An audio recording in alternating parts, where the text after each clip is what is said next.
غزوہ مؤتہ کیوں کہا جاتا ہے؟ حالانکہ تو آپ صلی اللہ علیہ وسلم اس میں بنفس نفیس شامل نہیں تھے.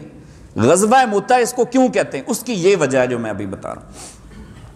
آپ صلی اللہ علیہ وسلم مسجد نبوی میں موجود ہیں، ادھر جنگ چل رہی، ادھر مؤتہ کے مقام پر جنگ چل رہی، آپ کے سامنے اصحاب موجود ہیں.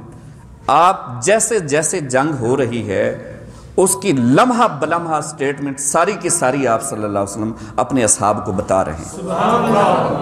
آپ نے فرمایا امیر الناس زید بن حارثہ، ابھی جھنڈا زید بن حارثہ کے ہاتھ میں ہے. فوصیبہ، اب وہ شہید ہو گئے. فاخذ الرایۃ جعفر، اب جھنڈا جعفر بن ابی طالب نے پکڑ لیا. فوصیبہ، اب انہوں نے بھی جام شہادت نوش کر لیا. اب جھنڈا عبداللہ ابن رواحہ نے پکڑ لیا.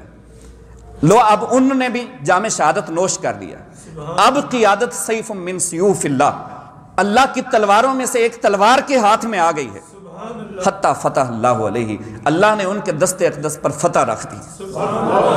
یہ ساری کی ساری سٹیٹمنٹ ساری کی ساری آپ صلی اللہ علیہ وسلم اپنے اصحاب کے سامنے بیان کر رہے ہیں.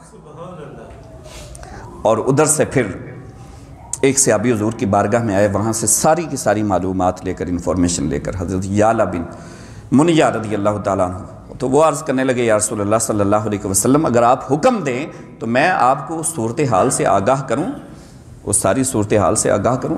آپ صلی اللہ علیہ وسلم نے فرمایا ان شئت فاخبرنی وان شئت اخبرتک، اگر تو چاہتا ہے تو مجھے صورتحال سے آگاہ کر، اگر تو یہ چاہتا ہے کہ میں کروں تو میں تجھے ساری صورتحال سے آگاہ کروں، جیسے جو تو چاہتا ہے ویسے کر لیتا. انہوں نے مسکرا کر کہا حضور آپ ہی صورتحال سے آگاہ کر دیجیے. آپ صلی اللہ علیہ وسلم نے ساری کی ساری صورتحال بیان فرما دی. وہ کہنے لگے والذی بعثک بالحق، اس ذات کی قسم جس نے آپ کو حق کے ساتھ مبعوث فرمایا ہے، آپ نے تو حرف با حرف من و ان جو کچھ ہوا تھا وہ ہمارے سامنے بیان کر دیا ہے. آپ صلی اللہ علیہ وسلم نے فرمایا ان اللہ تبارک و تعالی رفع لی الارض حتی رأیت، کہ اللہ تبارک و تعالی نے میری زمین کو اٹھا کر، اس خطے کو اٹھا کر وہاں پر رکھ دیا تھا.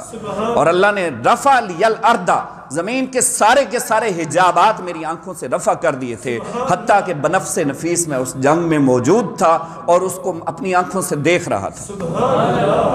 یہ وہ غیب ناد نبی ہے.